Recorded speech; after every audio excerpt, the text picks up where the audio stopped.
ఒక సమస్య ఎదురైతే ఈ సమస్యకి ఎంత ఒత్తిడి పడాలో అంతే పడాలి, ఎక్కువ ఒత్తిడి తీసుకోకూడదు. సమస్య పరిష్కారానికి ఎంత అంటే అంతే. ఇందాక నేను చెప్పిన ఎగ్జాంపుల్లోకి వెళ్ళి 10,000 నీకు కావాలి, 10 మంది పేర్లు రాసుకున్నావు, 3వ మనిషి దగ్గర 10,000 దొరికినాయి, ఇక 4వ మనిషి దగ్గరికి వెళ్ళకూడదు. అయిపోయింది పని. అందరిని అడిగి చూద్దాం, తలా 10,000 ఇస్తారేమో చూద్దాం, టెస్ట్ చేయక్కర్లా. నీకు కావాల్సింది 10,000 వచ్చేసింది. ఇది మళ్ళీ ఎట్లా తీర్చాలో ప్లాన్ వేసుకో. ఇంకో 10 నీకేం పని? ఎంత స్ట్రెస్ అవసరమో అంతే తీసుకోవాలా. పరీక్ష పాస్ కావడం అనేది నీ ఎయిమ్ అయితే పాస్ కావడానికి ఎంత చదవాలో అంతే చదువుతావు, ప్లస్ 10%. ఫస్ట్ క్లాస్ రావడం నీ ఎయిమ్ అయితే దానికి ఎంత చదవాలో అంత చదువుతావు, ప్లస్ 10% ఎక్స్ట్రా. ఫస్ట్ మార్క్ నాకు స్టేట్లో రావాలనంటే ఎంత చదివినా వస్తారో రాదో తెలీదు. అట్లాంటి కోరిక మనం పెట్టుకోనేకూడదు. వస్తే సంతోషం, అదే రావాలంటే జీవితం అంతా ఖర్చు పెట్టి వస్తారో అది తెలియదు. మీకు ఎగ్జాంపుల్ చెప్తున్నా. లాస్ట్ ఇయర్ మా ఆంధ్రలో ఒక అమ్మాయికి 10th క్లాస్ 600కి 600 వచ్చినాయి. వీడు ఇంటర్మీడియట్ ఫస్ట్ ఇయర్ అయిపోయింది అమ్మాయికి. వీడు ఇంటర్మీడియట్ ఫస్ట్ ఇయర్ సెకండ్ ఇయర్లో 1000కి 1000 వస్తుందని అనుకుంటే సాధించగలరా? మీరు గ్యారెంటీ ఇవ్వగలరా? నో. 1000కి 1000 వస్తే ఎంత కష్టపడదో చెప్పగలను, కానీ ఇంత కష్టపడితే వస్తుందని నేను చెప్పలేను. ఇటు నుంచి ఇటు ఉంది. కారణం చెప్తే కార్యం తయారైద్దని గ్యారెంటీ లేదు. కార్యం చెప్తే కారణాలు చెప్పగలము. మీ ఊరి పక్కనే పాలెం అనే గ్రామం ఉంది. ఈ గ్రామాన్ని అభివృద్ధి చేసిన ఆయన సుబ్బరావు ఆయన పేరు.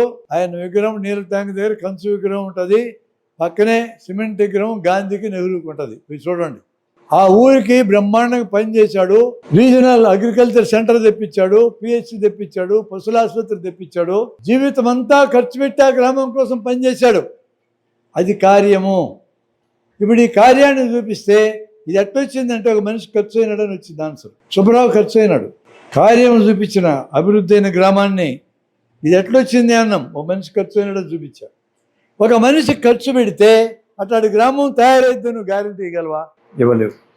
మనిషి ఖర్చు అయినా అది వస్తుందని చెప్పలేము.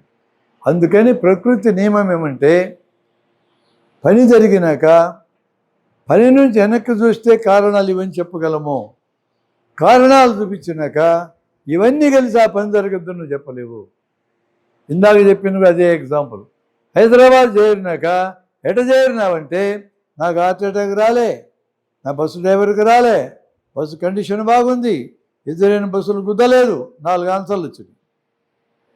ఇప్పుడు నా ప్రయాణం మొదలెట్టిన. ఈ 4 కరెక్ట్గా ఉన్నా 5వది వచ్చి నేను చంపొచ్చు. నేను గ్యారంటీ ఇవ్వలేను. ఇప్పుడు ఇంకా మీకు బాగా అర్థమయ్యే ఉదాహరణ చెప్తా. ఒక కుండ ఉంది. కుండ తయారు కావడానికి కారణాలు ఏందని అడిగా. కుండ కార్యం. కుమ్మరి సారే, కుమ్మరి, మట్టి, 3 ఆన్సర్లు వచ్చినాయి. సింపుల్గా చెప్తున్నా. కుండను చూపించిన కారణాలు ఏమున్నాయంటే ఈ 3 ఉన్నాయని గ్యారెంటీకి చెప్పగలము.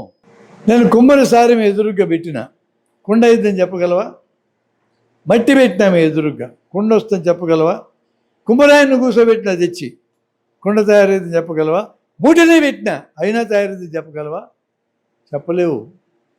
అందుకని అటు నుంచి ఇటు ఆన్సర్ ఉంది, ఇటు నుంచి అటు ఆన్సర్ లేదు.